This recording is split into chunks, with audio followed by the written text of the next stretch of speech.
Bismillahirrahmanirrahim. Assalamualaikum warahmatullahi wabarakatuh. Alhamdulillah hamdan katsiran thayyiban mubarakan fih kama yuhibbu rabbuna wa yarda. Asyhadu an la ilaha illallah wa asyhadu anna Muhammadan abduhu wa rasuluh. Allahumma shalli wa sallim wa barik ala Muhammad. Jemaah sekalian yang muliakan, pada sesi kali ini insyaallah kita akan menjelaskan bagaimana teknik ruqyah bagi ikhwan dan akhwat yang lemah syahwat. Nah, barangkali ada di antara kita yang pernah merasakan lemah syahwat, karena setiap orang pasti ingin bahagia beribadah khusus dengan istri atau suami kita. Nah, sebelum kita menjelaskan teknik ruqyahnya, terlebih dahulu apa sebabnya seseorang itu lemah syahwat? Yang pertama, bisa disebabkan karena pola makan dan pola tidurnya tidak benar, bisa lemah. Yang kedua, bisa juga karena gangguan jin, sihir dan ain. Nah, ada beberapa ikhwan dan akhwat, bapak-bapak, ibu-ibu yang disukai oleh jin. Nah, barangkali jin itu menikah dengan seseorang itu, atau boleh jadi dikirimin santet. Biasanya seorang suami disukai oleh gadis-gadis. Nah, sementara perempuan ini ingin menginginkan laki-laki ini. Nah, terkadang dia mengirim sihir, atau barangkali ada ain dari perempuan ini. Dia tidak suka melihat kebahagiaan rumah tangga orang. Nah, setelah jin sihir ini dikirim, maka terjadilah di badan seseorang hal-hal yang tidak diinginkan. Nah, biasanya jin-jin itu tanda-tandanya orang yang lemah syahwat itu yaitu setiap hubungan suami istri seringkali lemah. Baru 5 menit udah selesai. Terkadang kelaki-lakiannya setelah bangun, terkadang sebelum masuk sudah mati duluan, atau sudah bisa namun baru berapa menit udah selesai. Istrinya belum selesai hajatnya namun dia udah selesai duluan. Nah, pertanda suami seperti ini kemungkinan gangguan. Nah, begitu juga seorang suami seringkali berjuang hidup, nggak bisa hidup, selalu berjuang hidup, sudah berusaha baik dirinya maupun dibantu oleh istrinya, tidak bisa bangkit. Nah, ini pertanda bahwa dirinya ada gangguan. Nah, biasanya di mana letak gangguan jin tersebut? Ada beberapa tempat biasanya jin itu bersinggah di tempat itu. Nah, di antaranya pertama di pinggang sebelah sini. Nah, di pinggang sebelah sini jin bersarang di sini. Untuk apa?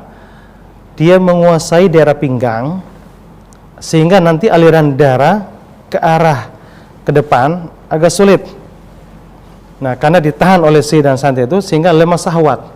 Maka kalau ada laki-laki yang lemah syahwat ke istrinya, berarti jinnya di sini. Bagi yang belum menikah, melihat perempuan atau melihat laki-laki tidak ada nafsu. Nah, pada dasarnya nafsu seseorang kalau melihat jalan jenis ada getaran, tapi ini tidak ada sama sekali, tidak ada gelombang, tidak ada sinyal antara laki dan perempuan. Nah, pertanda bahwa jinnya bercokol di sini, di daerah pinggang sebenarnya. Nah, tanda-tandanya yaitu sering pegal di pinggang, sering sakit. Nah, kemudian yang kedua, jinnya tinggal di daerah selangkangan, daerah selangkangan sini. Nah, bisa di selangkangan, bisa di bawah perut sedikit. Nah, bahkan di daerah kelaki-lakian kita atau kewanitaannya. Kalau perempuan biasanya tekan di rahimnya. Nah, tinggal di daerah rahim atau di daerah selangkangan di kewanitaannya. Kalau laki-laki di kelaki-lakiannya, yaitu di pusaka laki-lakinya.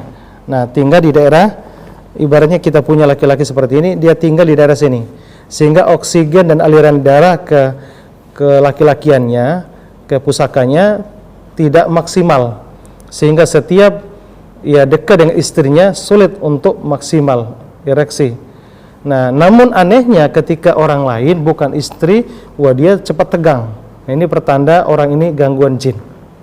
Nah, kalau ada orang yang melihat istrinya susah untuk tegang, namun melihat tetangganya orang lain cepat tegang, nah ini pertanda orang ini ada gangguan jin di daerah sekitar kemaluannya, selangkangan kemaluannya. Nah, tanda-tandanya yaitu habis pipis terkadang anyek-anyengan. Setelah pipis kayak kesisa, itu pertandanya. Nah, atau cepat keluar hubungan suami istri. Nah, bagaimana caranya agar cepat keluar?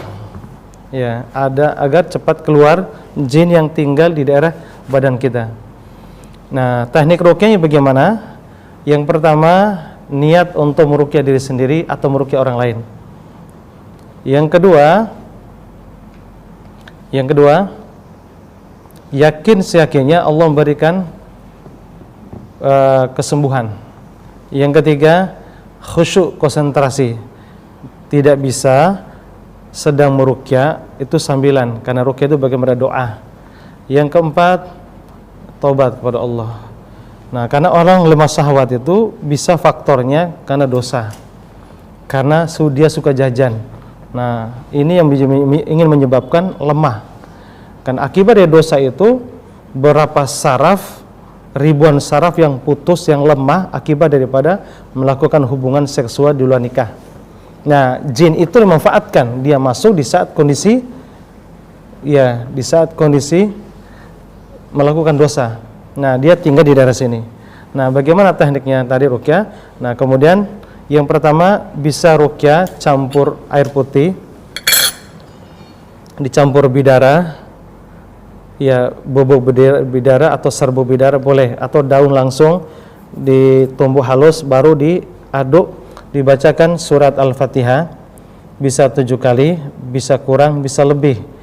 Baca ayat kursi, baca trikul Al-Ikhlas, Al-Falaq, An-Nas, bisa sekali, bisa 2, bisa 3, tidak ada ketentuan dalil. Nah, dihembuskan ke air, dijelaskan oleh Syekh Utsaimin, boleh menghembuskan ke air ketika meruqyah. Kemudian diniatkan untuk menghilangkan semua penyakit di seluruh tubuh, terutama di daerah selangkangan dan di pinggang. Baru kita minum, baca bismillah.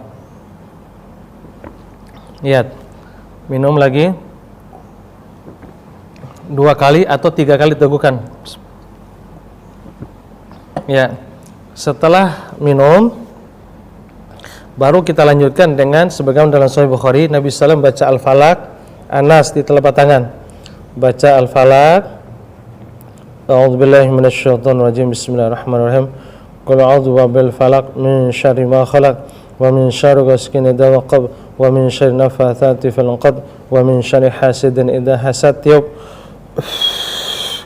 Bismillahirrahmanirrahim. Qul a'udzu birabbin nas, malikin nas, ilahin nas, min syarril waswasil khannas alladzi yuwaswisu fi sudurin nas minal jannati wan nas.